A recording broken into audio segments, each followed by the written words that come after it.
हड्डियां दिख रही हैं, लेकिन कुपोषण को दूर करने के लिए जन स्वराज में किस विषय पे जन स्वराज अपनी स्थिति को स्पष्ट करे? बहुत कैसे संभव है? आप सोच रहे हैं कि हम 50,000 रुपया दे के क्रीम पोस्टिंग करा लें, क्रीम पोस्टिंग खाली जाके हाजिरी बनाए, सिविल सर्जन को 5,000 रुपया दे, आप प्रैक्टिस करते रहे। स्वास्थ्य व्यवस्था को सुधारने के लिए बड़ा बड़ा लंबा लेक्चर दीजिएगा, ये कभी हो सकता है? नहीं हो सकता है। स्वास्थ्य व्यवस्था को लेकर जन स्वराज की क्या सोच है? बिल्कुल ये सही सवाल है। हेलो दोस्तों, कैसे होंगे? मुझे उम्मीद है कि आप लोग भी बहुत अच्छे होंगे। और आप सभी को पता है कि आज पूरे बिहार से डॉक्टर हमारे यहाँ आ रहे हैं। शेखपुरा हाउस पटना में आज प्रशांत जी के साथ मीटिंग है। बिहार के ऊपर, स्वास्थ्य के ऊपर कैसे व्यवस्था बनाई जाए कि जो हमारे यहाँ जो स्वास्थ्य खराब हुआ है उसके ऊपर हमारे चर्चा कैसे हो, उस सभी के बीच में हमारे साथ आज प्रशांत जी के साथ पूरे बिहार के पूरे ज़िले से, पूरे ब्लॉक और पूरे पंचायत से लोग आए हुए हैं। और चलिए दिखाते हैं, तब तक हमारे साथ बने रहिए और काफ़ी अच्छा इंटरेस्टिंग ये वीडियो लगेगा। और हम देखिए यहाँ पर जितनी सारी गाड़ियाँ लगी हुई है, सब हमारे डॉक्टर साहब आए हुए हैं पूरे बिहार के कोने कोने से। और चलिए दिखाते हैं, तब तक हमारे साथ बने रहिए।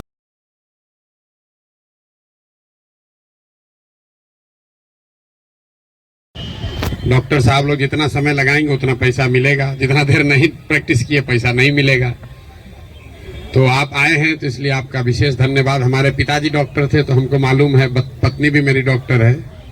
तो आपसे मेरा अनुरोध है कि आज मिलने का कारण ये है कि आपके मन में अगर कोई सवाल है, आप 1.5-2 साल से अपनी व्यस्तता के बीच में, समाज की अपनी समझ के बीच में सुन रहे हैं कि कोई आदमी पैदल चल रहा है, कुछ बात कर रहा है राजनीति का, जिससे आपका कभी सरोकार यदा कदा होता है।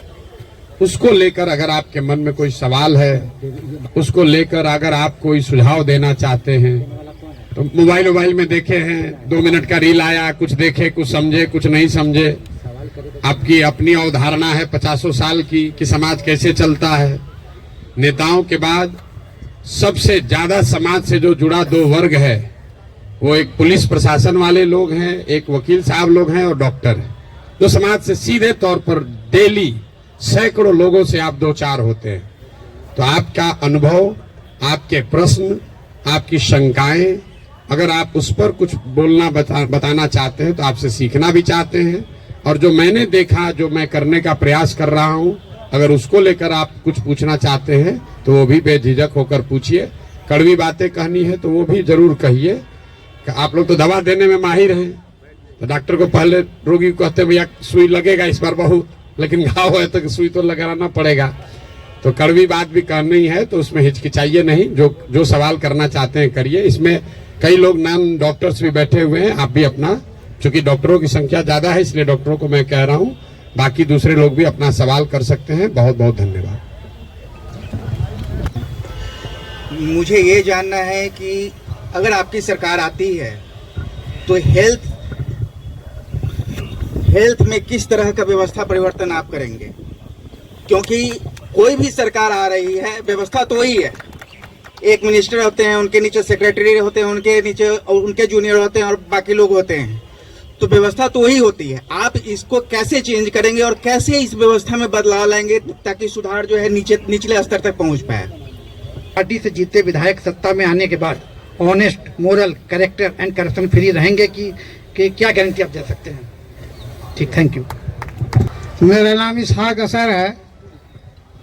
मैं पूछना ये चाहता हूँ आपसे कि मुसलमानों में अभी जन स्वराज या आपके प्रति ये विचार है कि आप भाजपा के बी टीम हैं, तो हम लोग मैदान में जाएंगे तो उन लोगों को कैसे समझाएं? ख्याल है हमसे ज्यादा अनुभवी है पॉलिटिक्स में, हम लोग नए हैं, हम लोगों से ज्यादा अनुभवी भी होंगे वो पॉलिटिक्स में। तो हमें मुझे कहीं न कहीं ये भय लगता है कहीं भविष्य में उन लोगों के प्रभाव में आकर के हम लोगों के पार्टी की भी वही दशा तो नहीं हो जाएगी। तो जरा इस बात पर भी विचार हम चाहेंगे प्रशांत जी का कि जो दूसरे पार्टी से आ रहे हैं, ठीक है, आने के लिए किसी को रोक नहीं है, लेकिन हम लोग को एक देखना होगा कि कौन आ रहा है, क्या है, ये देखना होगा। हाँ, जितने भी आपने सवाल किए हैं वैलिड सवाल है, आपके डाउट्स, आपकी शंकाएं सब वैलिड ही है। किसी ने कहा कि आप तो पहले सब दल को जिताए हैं, तो आप पर भरोसा क्यों करें। कोई कह रहा है कि अरविंद केजरीवाल ठगा है, तो अब आपको क्यों फिर से मौका दे। डॉक्टर साहब ने तो पूरा 77 से पूरा हिस्ट्री ही पढ़ के बताया। 77 से ही 47 से तो ज्यादा आप राजनीति का आपको आइडिया नहीं है। मेरे भाई, कम से कम खुशी की बात यह है कि आप में इतनी चेतना बची हुई है, इतना हिम्मत बचा हुआ है कि आप आकर कुछ समाज या अपने विषय में कुछ बोल पा रहे हैं। जनसुराज की सबसे बड़ी ताकत, सफलता यही है कि इतने अपने आप को प्रबुद्ध कहने वाले लोग एक क्वासाई पॉलिटिकल प्लेटफॉर्म पर आकर बैठे हुए हैं। न तो नेता और को तो देख के आप पहले डर के भागते हैं कि चंदा उंदा लेगा, क्या करेगा क्या नहीं करेगा। आप यहाँ आए हुए हैं और इस घबराहट में नहीं है कि आपसे कोई कुछ ले लेगा, और आपकी हिम्मत हो रही है कि आप खड़ा होकर सवाल पूछ रहे हैं। ये जनसुराज की पहली ताकत और सफलता है। आप जितने यहाँ डॉक्टर सज्जन बैठे हुए हैं, जिन्होंने पूछा कि स्वास्थ्य व्यवस्था को आप कैसे सुधारिएगा, आप लोगों में कई लोगों को अपने अपने स्वास्थ्य मंत्रियों से भी मिलने का अवसर मिला होगा।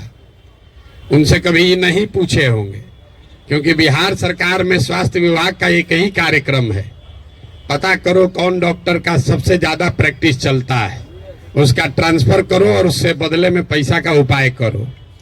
लेकिन आप में से किसी भी डॉक्टर ने आज तक ये हिम्मत नहीं की होगी कि जाकर पूछे स्वास्थ्य मंत्री से, जिसको आप वोट दबाते रहे हैं, कि भैया ये आप स्वास्थ्य सुधारने के लिए क्या करेंगे। पीछे सज्जन ने हमसे माल न्यूट्रिशन की भी बात पूछी है, अलग अलग आपने सवाल किया है, तो आप उन सवालों पर आएंगे, एक एक सवाल का जवाब भी देंगे। आपकी हमारी दुर्दशा इसलिए है कि बहुत साल पहले, सैकड़ों साल पहले, जो ग्रीस के बड़े दार्शनिक प्लेटो ने कहा कि if you do not participate in democracy, be ready to be ruled by your inferiors. अगर समाज में, राजनीति में आप भागीदार नहीं बनोगे तो इस बात के लिए तैयार रहो कि कोई मूर्ख आदमी राजा बनकर आप पर शासन करेगा। तो बिहार की जो दुर्दशा है वो इसीलिए है कि आप चाहे डॉक्टर हैं या व्यवसायी, अपने आप को सो कॉल्ड प्रबुद्ध कहने वाले लोगों ने राजनीति और राजनीति करने वाले व्यवस्था से अपने आप को अलग कर लिया है। और आप सोच रहे हैं कि जो आदमी शराब का व्यापार करता है, जो बालू माफिया है, वो आकर बढ़िया स्वास्थ्य व्यवस्था काहे नहीं बना रहा। ये कोई रॉकेट साइंस नहीं है मेरे भाई। आप बालू माफिया को स्वास्थ्य मंत्री बनाओगे तो उससे स्वास्थ्य व्यवस्था नहीं सुधरेगा। तो अगर आप गलत आदमी का चुनाव करेंगे तो गलत ही होगा। अब मैं शुरुआत करूंगा भाई साहब के सवाल से, क्योंकि इन्होंने वो व्यक्तिगत एक सवाल उठाया है कि आप अब बहुत बड़े ज्ञानी बन रहे हैं, आप ही तो इन लोगों को बढ़ाए। ठीक तो बात है मेरे भाई, हमको आप बहुत ज्यादा क्रेडिट दे रहे हैं। कोई किसी को बना नहीं सकता है। हाँ, ये जरूर बात है कि पिछले 10 बरस में इनमें से कई नेताओं को, दलों को बढ़ाने में हमने कंधा लगाया है। नीतीश कुमार को हमने नहीं बनाया है, लेकिन नीतीश कुमार का जब दुर्दिन हुआ था तो उनको जिताने में मदद की थी, तो वो उसका उतना दोष हमारा है। लेकिन आप यहाँ आज क्यों आए? आप प्रशांत किशोर को सुनने नहीं आए, आप किसी साधारण डॉक्टर के लड़के को सुनने नहीं आए हैं। आप यहाँ इसलिए भी नहीं आए हैं कि हम 2 बरस से पैदल चल रहे हैं। हम 20 बरस पैदल चलेंगे तो एक डॉक्टर अपना 1 मिनट समय नहीं छोड़ेगा। आप इसलिए आए हैं कि 10 बरस हमने वो काम किया है, समाज में लोगों को पता है कि ये आदमी अच्छा है, खराब है, इस आदमी को राजनीति का समझ है। अगर पैदल चल रहा है तो कुछ न कुछ सोचिए कि चल रहा होगा। ये अपने आप को बड़ा मत बनाइए, अपने आप को पेडेस्टल पर मत बैठाइए। हम जब पैदल चलते हैं, लोग दुकान में, दलान में बैठ के हंसता है, क्या ही चलने से कुछ होगा बिहार में। फिर भी हमारे पास आता है, इसलिए आता है कि उसको डर है कि ये प्रशांत किशोर चल रहा है। और वो डर इसलिए है कि 10 बरस हमने वो काम किया है जो आप कह रहे हैं। मैं इसका रेफरेंस क्यों दे रहा हूं? क्योंकि मैं किसी मुख्यमंत्री का लड़का नहीं हूं, मैं किसी प्रधानमंत्री का लड़का नहीं हूं, मैं एक साधारण डॉक्टर का लड़का हूं। और मेरा काम ही मेरा पहचान है। वो काम किए हैं तब आज हमको सुनने आए। हम आपको ज्ञान देंगे कि कैसे चुनाव होगा, आप सुनिएगा। अगर हमने 10 बरस वो काम नहीं किया होता आप वो बात नहीं सुनते। लेकिन लालू यादव का लड़का राजीव गांधी का लड़का अगर आकर आपको ज्ञान दे तो चाहे जीवन में एक भी चुनाव न जीता हो, आप उसकी बात को खूब गौर से सुनिएगा, क्योंकि वो बड़े बाप का लड़का है। तो ये आप बात समझिए कि हमने उनको बनाया नहीं है, और अगर बनाया है तो उसको सुधारने का भी जिम्मा हम ही लेकर चल रहे हैं। आप कुछ नहीं कर रहे हैं। आप पहले भी कमेंट्री कर रहे थे, अभी भी कमेंट्री कर रहे हैं। किसी ने कहा आप पर भरोसा कैसे करें, आप पढ़े लिखे व्यक्ति हैं, अपने आप को प्रबुद्ध बताते हैं। आपसे ज्यादा तो गांव वाले जानते हैं जनसुराज के बारे में। 2 बरस से हम गांव गांव में घूमकर हमारे वोकल कॉर्ड में गांठ पड़ गया। ये बताते बताते कभी जीवन में हमने किसी से वोट नहीं मांगा। हम लोगों को यही बता रहे हैं कि हम पर भरोसा मत करो, किसी दल पर भरोसा मत करो, अपने बच्चों के लिए जगो, वोट अपने बच्चों के लिए दो। गांव वाले को बता रहे हैं, उसको समझ में आ रहा है, लेकिन यहाँ के आदमी को समझ में नहीं आएगा। और आप उससे बेहतर नहीं हैं। ये पढ़े लिखे लोगों को भ्रम है कि हम लोग बड़ा अच्छा है। बिहार का दुर्दशा इसलिए है कि यहाँ का लोग पढ़ा लिखा नहीं है। तो 2-3 ये जो राजनीति का भ्रम है वो आपको दूर कर देते हैं। बहुत लोगों को लगता है कि जो पढ़ा लिखा नहीं है इसलिए बिहार का दुर्दशा है। इस भ्रम को बिल्कुल दिमाग से हटा दीजिए। जितनी गलती पढ़े लिखे लोग कर रहे हैं उससे कम गलती अनपढ़ लोग कर रहे हैं। जितनी अगर जाति की बात ले लीजिए, हिंदू मुसलमान की बात ले लीजिए, भ्रष्टाचार की बात ले लीजिए, तो पटना में जितने लोगों को आप जिता रहे हैं, पीछे के लोग तो फिर भी उलट पलट रहे हैं। पटना का विधायक पिछले 20-20 बरस से चुनाव नहीं हारे हैं।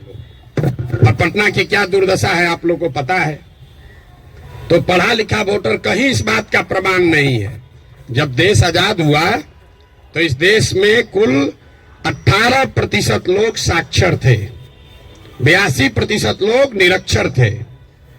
82% इलिटरेट समाज ने गांधी को अपना नेता बनाया, अंबेडकर को, नेहरू को, पटेल को, बोस को चुना।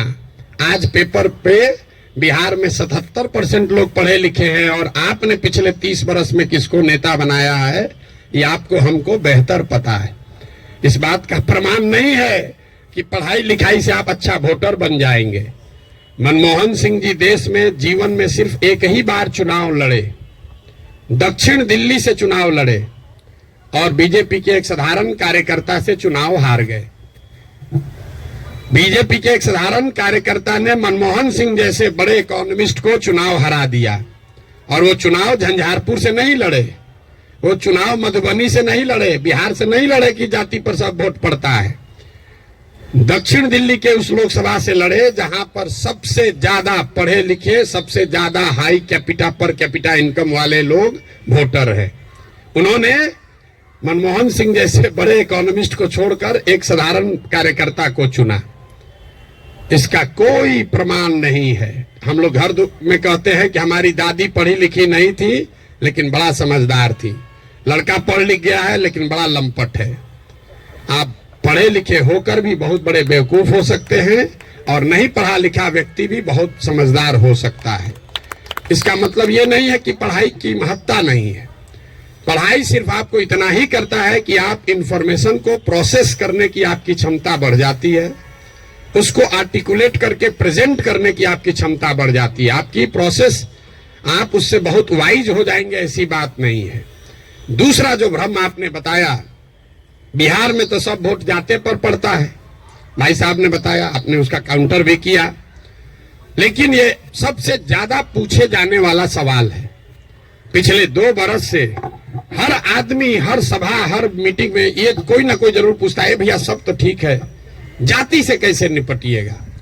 तो पहली बात तो ये समझिए कि जाति जो है वो सिर्फ बिहार की सच्चाई नहीं है, जाति पूरे भारत की सच्चाई है, यहाँ के समाज की सच्चाई है। जाति की महत्ता जितनी बिहार में है इतनी ही आंध्र प्रदेश में है, इतना ही कर्नाटक में है, इतना ही गुजरात में है, इतना ही यूपी में है। आप में से कोई भी ऐसा आदमी नहीं है यहाँ जो उन राज्यों में जाकर राजनीति किया है या वहां चुनाव लड़ाया है।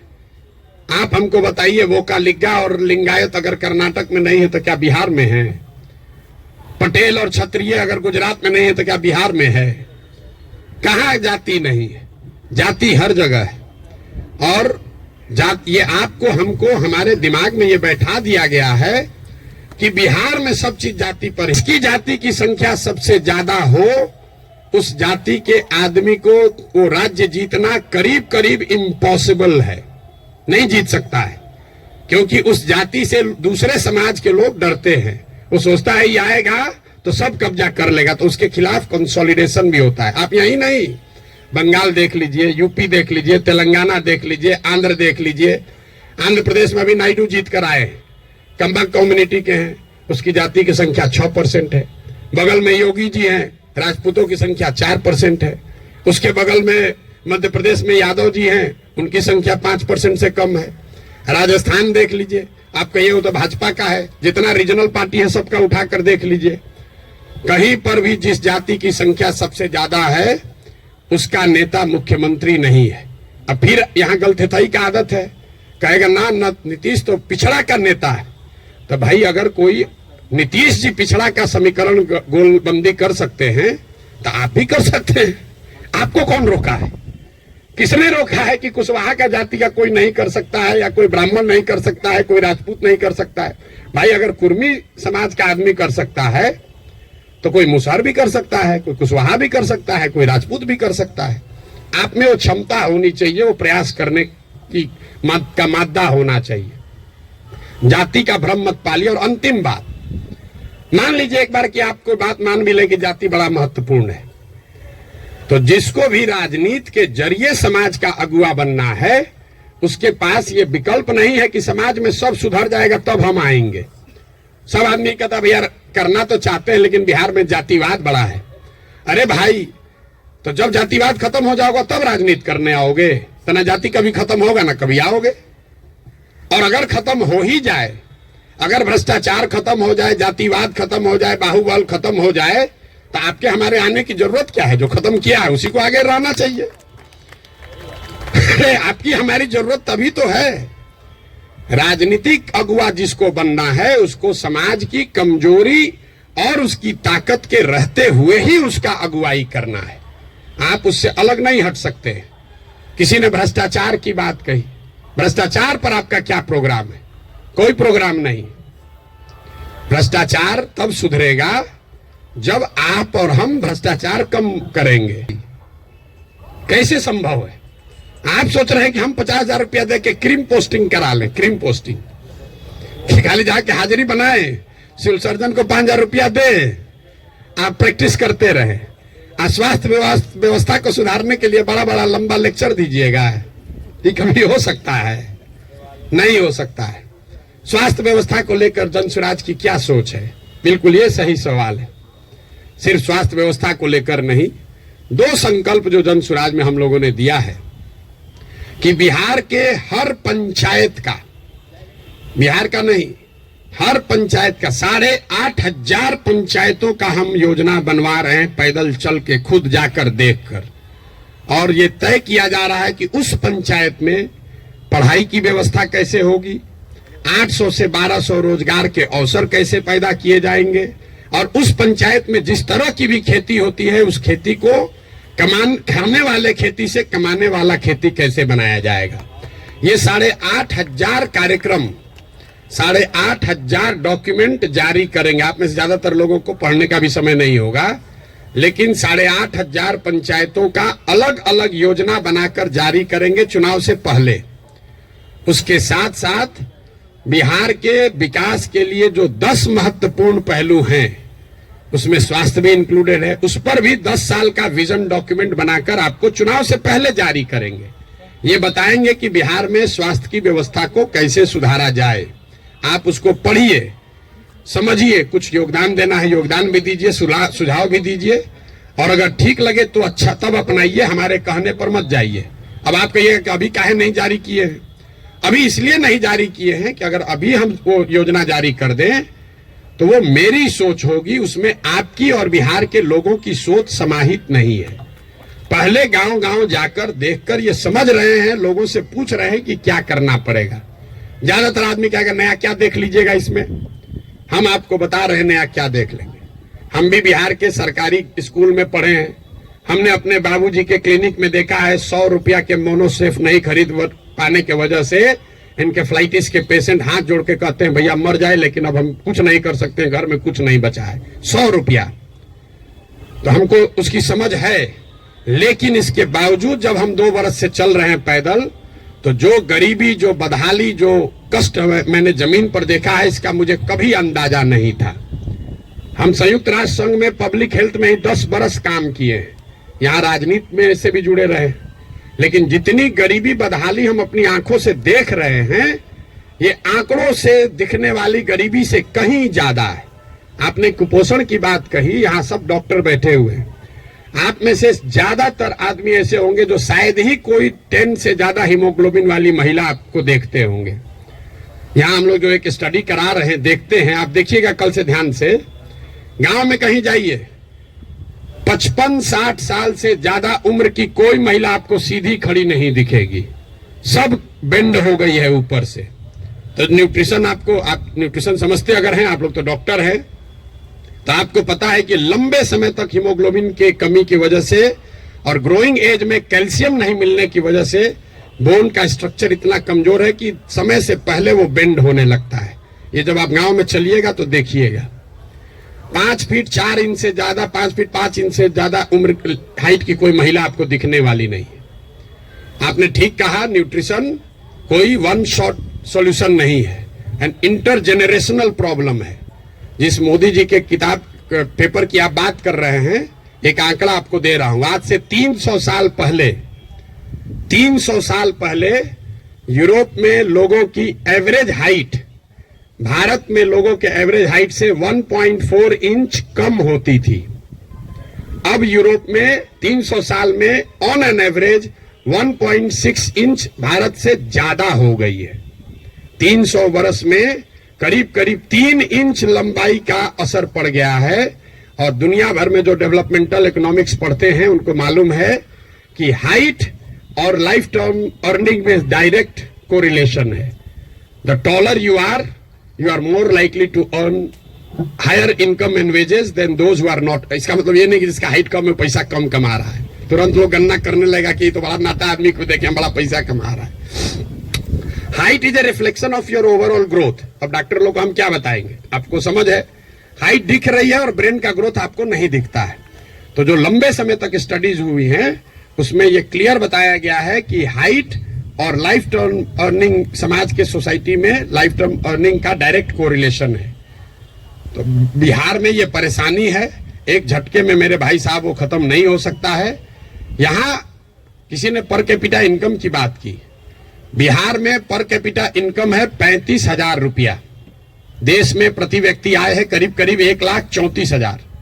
बिहार का प्रति व्यक्ति आय है 35,000 रुपया सालाना। उसमें अगर पटना और बेगूसराय को हटा दीजिएगा तो ये प्रति व्यक्ति आय घट के हो जाएगा 22,000 रुपया। 22,000 को जरा 365 से डिवाइड कर दीजिए, देखिए कि दिन में कितना हुआ। 100 में 80 आदमी यहां दिन में 100 रुपया भी नहीं कमा रहा है।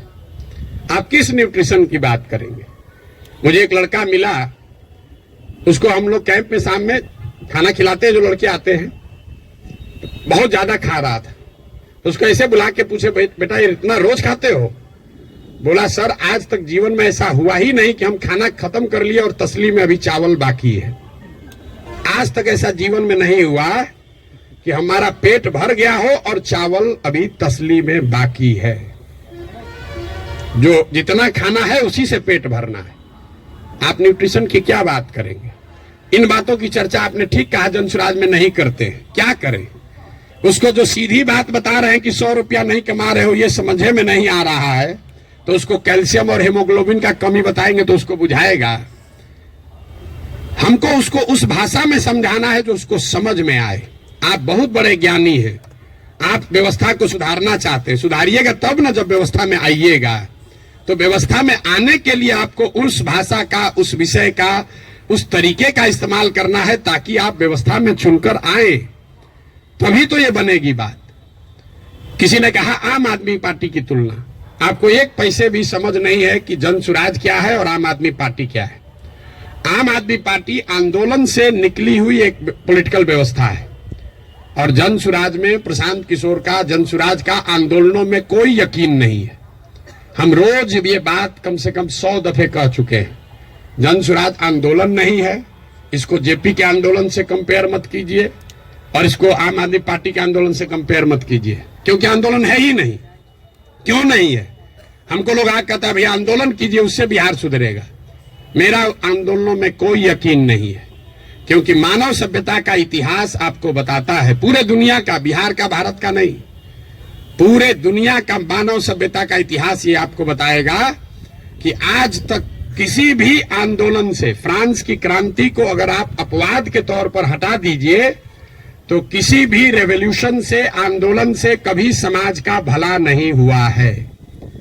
आंदोलन और रेवोल्यूशन जो है वो किसी को सत्ता से हटा सकता है। वो तेज हथियार है जिससे आप बड़े से बड़े वृक्ष को काट सकते हैं, उससे आप नए समाज का निर्माण नहीं कर सकते। भाई साहब खड़ा होकर जेपी का आंदोलन का एक उदाहरण दे रहे थे। मेरे भाई, जेपी का आंदोलन कहां कहा गया है? आप तो जेपी के आंदोलन में शायद जुड़े हुए, आपने दावा किया। जेपी के आंदोलन में कहां कहा गया है कि बिहार को सुधारा जाएगा? जेपी के आंदोलन का नारा था संपूर्ण क्रांति, इंदिरा गांधी को हटाओ। तो उस आंदोलन की, क्रांति की इतनी ताकत थी, इंदिरा गांधी को हटा दिए। नया व्यवस्था बनाने की बात कहां कही गई थी? अरविंद केजरीवाल या आम आदमी पार्टी ने नई व्यवस्था की बात कहां कही? उन्होंने कहा भ्रष्टाचार हटाओ। हम तो नहीं कह रहे भ्रष्टाचार हटाओ, क्योंकि दुनिया में कहीं इसका कोई प्रमाण नहीं है कि कोई एक कानून बनाकर आप भ्रष्टाचार खत्म कर देंगे। ये तो सतत प्रक्रिया है। जिन देशों ने भ्रष्टाचार पर अंकुश लगाया है, दुनिया में सबसे ईमानदार देश कौन है? जो स्कैंडिनेवियन कंट्रीज हैं, फिनलैंड, स्वीडन, नॉर्वे, डेनमार्क, वहां जाइएगा, वहां करप्शन मिनिमम है। आप जाकर उसका अध्ययन कीजिए कि वहां कैसे करप्शन कम हुआ। वहां अरविंद केजरीवाल थोड़े पैदा हुए थे, वहां जन्म लोकपाल करके कोई विधायक नहीं पारित हुआ। वहां भ्रष्टाचार 4 तरीके से कम हुआ है। पहला, समाज में ये जागृति बनी लंबे समय में कि अच्छे और स्वच्छ लोगों का चुनाव करो, मतलब इलेक्टोरल प्रोसेस को जहां तक हो सके उसको स्वच्छ बनाया गया। आप में से कुछ लोग सोशल मीडिया पर अभी देखे होंगे, नीदरलैंड्स का प्रधानमंत्री अभी आज से करीब 2 हफ्ते पहले 12 बरस प्रधानमंत्री रहने के बाद हटा है, तो वो साइकिल से अपने घर से अकेले निकल रहा है। तो वहां की समाज ने ये व्यवस्था बनाई कि स्वच्छ लोग स्वच्छ तरीके से वोट करें, स्वच्छ लोगों को चुने। दूसरा उन्होंने क्या किया? उन्होंने बहुत बड़े स्तर पर जन भागीदारी, लोकतंत्र को समाज में उतारा। सिर्फ सरकार चुनने की व्यवस्था को लोकतंत्र नहीं बनाया, जो सरकार के नीतिगत फैसले हैं उसमें समाज की भागीदारी करी। और चौथा, बहुत बड़े स्तर पर टेक्नोलॉजी का इस्तेमाल हुआ है। आप लोग जितने लोग आए हैं, ज्यादातर लोग नल जल योजना के बारे में सुने समझे होंगे, बहुत यहां ब्यूरोक्रेट लोग भी बैठे हुए हैं। नल जल योजना में अभी तक सरकार यही चक्कर में बहस में पड़ी है कि वहां चल रहा है कि नहीं चल रहा है। 25,000 करोड़ रुपया खर्चा हो गया। उसी सरकार में स्मार्ट मीटर लगाकर लोगों को यह पता है कि बिजली कितना कंज्यूम हो रहा है, लेकिन नल जल में अगर स्मार्ट मीटर लगाया होता तो कम से कम इतना तो पता चलता कि जो पानी चल रहा है कि नहीं चल रहा है। 25,000 करोड़ रुपया खर्चा कर दिया, लेकिन पानी को निकलने, मापने, उस पर बिल करने का कोई टेक्नोलॉजिकल सॉल्यूशन नहीं ढूंढा। तो ये 4 चीजें जो हैं उसको करके भ्रष्टाचार पर अंकुश लगाया जा सकता है। लोकतांत्रिक व्यवस्था को जहां तक हो सके उसको भ्रष्ट लोग और भ्रष्ट पैसे से बचाया जाए। दूसरा, जनता को नीतिगत मामलों में शामिल किया जाए। तीसरा, उनको भागीदार बनाया जाए, सरकारी सत्ता और संसाधन का विकेंद्रीकरण हो। और चौथा, बड़े पैमाने पर टेक्नोलॉजी का प्रयोग हो। अगर ये चारों का इस्तेमाल करेंगे तो भ्रष्टाचार पर अंकुश लगाया जा सकता है। खत्म ना हो सकता है, ना होने का हम दावा कर रहे हैं। तो वो सब बात मत कहिए कि हम आप कैसे खत्म कीजिएगा, हम ना खत्म करेंगे, हमारे बस का ही नहीं, हमारे कैसे खत्म हो जाएगा। सीओ साहब का 40 लाख रुपया लेके पोस्टिंग कीजिएगा, सीओ पैसा नहीं लेगा, दाखिल खारिज में, ऐसा संभव है। 40 लाख रुपया लेकर अगर सीओ से को आप पोस्टिंग कीजिएगा, थाना दीजिएगा, अगर किसी थानेदार को 20 लाख रुपया लेके, तो पैसा कैसे नहीं लेगा? लेगा ही लेगा। अब आपका एक और सवाल लोगों का जो रहता है, भैया इस पर कैसे भरोसा करें? भाई बिल्कुल मत भरोसा करो। जो पहले से आपको ठग रहा है, आप लोग डॉक्टर हैं, जो दवा पहले से फेल है उसको इस्तेमाल करना चाहते हो, लेकिन ट्रायल मेडिसिन कैसे, ट्रायल मेडिसिन का ट्रायल कैसे होता है? आपको मालूम है कि इसकी 100% गारंटी नहीं है, लेकिन फिर भी कहते हैं अच्छा पेशेंट मर रहा है, उसका कंसेंट लेकर आप ट्रायल मेडिसिन देते हैं कि 20% भी चांस अगर कहीं लग गया तो ठीक हो जाएगा। आप जनसुराज को वही ट्रायल मेडिसिन ही समझ लीजिए। पहले वाला तो पहले से एक्सपायर है। बताइए यहाँ के लोगों के बुद्धिमत्ता का जरा आलम देखिए। जो पहले से एक्सपायर मेडिसिन है उसको देने के लिए तैयार है, लेकिन ट्रायल मेडिसिन में शायद संभावना है 10% ठीक हो जाए, हम 10% कह रहे हैं, तो उस पर आप दाव नहीं लगाना चाहते। पहले से एक्सपायर मेडिसिन को कह रहे इसी को दो। भाई किसको कंपेयर कर रहे हैं आप? अगर दो यहां नई व्यवस्था बन रही हो तो जरूर आपका वैलिड सवाल है कि भाई आम आदमी पार्टी को दे कि जनसुराज को दे। लेकिन जब पहले से तीनों एक्सपायरी मेडिसिन है, उसके सामने कुछ भी नया हो रहा है, तो आपको तो कहना चाहिए नहीं चलो एक बार ट्राई करके तो देखते हैं। यहाँ तो 30 वर्ष से खत्म ही हो रहा है। मेरा आपसे इतना ही अनुरोध है, आग्रह है। आपने ड्राइंग रूम में रहकर बहुत बात कर ली, अपने चैम्बर में रहकर बहुत बात कर लिया, आप समाज की चिंता करने वाले लोग हैं, लेकिन इसी अव्यवस्थित समाज से आपने अपने और अपने परिवार के लिए कुछ कर लिया है। अब ये समय है कि थोड़ा ही सही कुछ न कुछ अपने इस मिट्टी के लिए, अपने समाज के लिए वापस कीजिए। प्रशांत किशोर पर भरोसा मत कीजिए। हम करें, आप करें, हमारे बच्चे करें, आज हो या 20 वर्ष के बाद हो, करना तो किसी न किसी बिहार के आदमी को ही पड़ेगा। ये बात आप गांठ बांध लीजिए। कोई तमिलनाडु से आकर बिहार की व्यवस्था सुधारने वाला नहीं है। और डॉक्टरों का और बुद्धिजीवियों के लिए अंतिम बात, आपका सबसे बड़ा स्टेक है। कई बार पैसे वाले बुद्धिजीवियों को लगता है हम तो बचे हुए हैं, इससे हमारा लड़का तो बंगलोर सेटल हो गया। मेरे भाई आपका दुर्दशा सबसे ज्यादा है। जो गरीब है उसका बच्चा तो फिर भी छठ वठ में आ जा रहा है, ट्रेन में धक्का खा के भी। आपका बच्चा कहता है ना कहां जाएंगे छठ में, वहां ठीक नहीं लगता है। जो गरीब है वो बूढ़ा होगा, वापस अपने घर में आएगा, क्योंकि उसको बॉम्बे बेंगलोर रहने का साधन नहीं है। लेकिन आपके बच्चे जिसके लिए आप अभी 18 घंटा काम कर रहे हैं, जैसे हमारे बाबूजी किए, आपके बच्चे बिहार वापस लौट कर आने वाले नहीं है। अगर जहाज डूबेगा तो उसमें बैठा हुआ हर व्यक्ति डूबेगा। हमारे बाबूजी भी 12 घंटा कभी संडे को भी छुट्टी नहीं लिए, रात दिन लगे रहे, घर बना रहे हैं। हमारा बेटा रहेगा यहाँ, हमारा पतोह रहेगा यहाँ, हमारा लिविंग रूम रहेगा। आज ही कोई आदमी आया था, भैया 4 बरस से आप घर नहीं गए, वहाँ बक्सरे मेरा घर है, सासाराम में भी घर है, 4 बरस से वहां कोई दिया बत्ती जलाने वाला भी नहीं है। और हम तो 4 बरस से छोड़े, हमारा लड़का अगले 40 बरस नहीं आएगा, चाहे हम में जितना। ये देखिए जिसका घर है, इनके बच्चे यहाँ नहीं है। इतना बड़ा बनाए हैं पटना में, इससे बड़ी प्रॉपर्टी पटना में नहीं होगी प्राइवेट। इनके बच्चे भी यहाँ नहीं है। अगर बिहार में वो व्यवस्था होती तो इस घर को बनाने वाले लोग भी यहाँ रहते। इस घर का ये बहुत बड़ा एग्जाम्पल है। अब देखिए इसकी दशा, जब इनके बच्चे यहाँ आकर नहीं रह रहे हैं, तो आप जो अपना मेहनत कर रहे हैं बेगूसराय में, मुजफ्फरपुर में, औराई में, कटिहार में, मेरे भाई कुछ नहीं बचेगा। इसलिए आपकी हमारी जिम्मेवारी है कि समाज को बनाइए, खड़ा कीजिए। अगर वहां अच्छा स्कूल खुल गया है तो आपका बच्चा आपके साथ रह के पढ़ रहा है। अगर यहाँ अच्छी व्यवस्था हो जाएगी तो शायद आपका बच्चा आपके साथ नौकरी करते हुए बिहार में रहेगा, वरना जड़ ही खत्म हो जाएगा। हम गांव में चलते हैं, देखते हैं जितने बड़े घर पुराने बने हैं सब करीब करीब भूत बंगला बन गया है, ढह कर खंडहर हो गया है। तो ये प्रबुद्धों को समझने सोचने का समय है। एक अवसर अगर मिला है, आपके पास जो भी क्षमता है, जिस तरीके से भी, कुछ नहीं है, आप कम से कम मन से आशीर्वाद तो दीजिए। सवाल क्या कर रहे हैं? आपको कोई कहता सवाल करने, हमको कोई दिक्कत नहीं, दिन भर आप सवाल कीजिए, हम तो दिन रात यही काम करते हैं। लेकिन सवाल करके आप किसी का भला नहीं कर रहे हैं, आप अपना ही नुकसान कर रहे हैं। अरे कुछ नहीं कीजिए, कम से कम कुछ अच्छा हो रहा है उसके समर्थन में एक आवाज तो लगाइए। वो भी नहीं कर सकते हैं, गुड विशेष आशीर्वाद तो दे सकते हैं। आपसे तो कोई पैसा मांगा नहीं, वोट तो देने आप जाइएगा नहीं ऐसे भी वोट देने तो ऐसे भी नहीं जाइएगा, आपका वोट है कहाँ? आप अपने को जबरदस्ती बैठाए हुए हैं एवरेस्ट पर। आपको पूछ कौन रहा है? आपको पूछ कोई नहीं रहा है। तो अपने आप को रेलेवेंट बनाइए ताकि आपके आने वाली पीढ़ी इस जमीन से जुड़ी रहे। आप जिस काम को करने के लिए अपना अभी जीवन खपा रहे हैं, आपके पास 1 मिनट नहीं है कि सांस भी ले।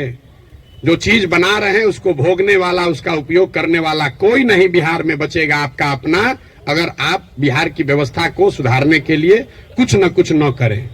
और ये आपकी हमारी मौतिक, नैतिक और मौलिक जिम्मेवारी भी है कि अगर भगवान ने हम लोगों के लिए अच्छा कुछ कर दिया है तो हम लोग की जिम्मेवारी है कुछ वापस हम लोग वापस इस समाज को दें।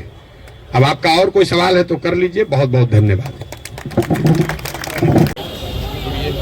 आप लोग कीजिए कुछ प्रयास, नहीं जुड़े हुए नहीं, कुछ प्रयास कीजिए, पढ़ाइए। थोड़ा सा हम लोग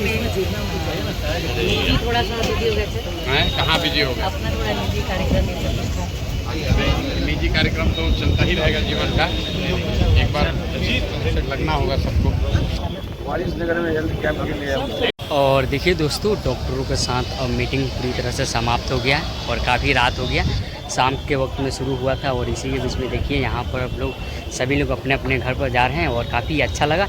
इस वीडियो को देखिए और ज़्यादा से ज़्यादा शेयर करिए, बहुत अच्छा आपको नॉलेजेबल ये वीडियो आपको देखने को मिलेगा, काफ़ी अच्छा लगेगा। और हमें कमेंट करके ज़रूर बताइए कि आप किस ज़िले से देख रहे हैं, और वीडियो को शेयर भी कीजिएगा, लाइक भी कीजिए। फिर मिलते हैं नेक्स्ट ब्लॉग में। बहुत बहुत धन्यवाद आप सभी का, काफ़ी अच्छा लगा।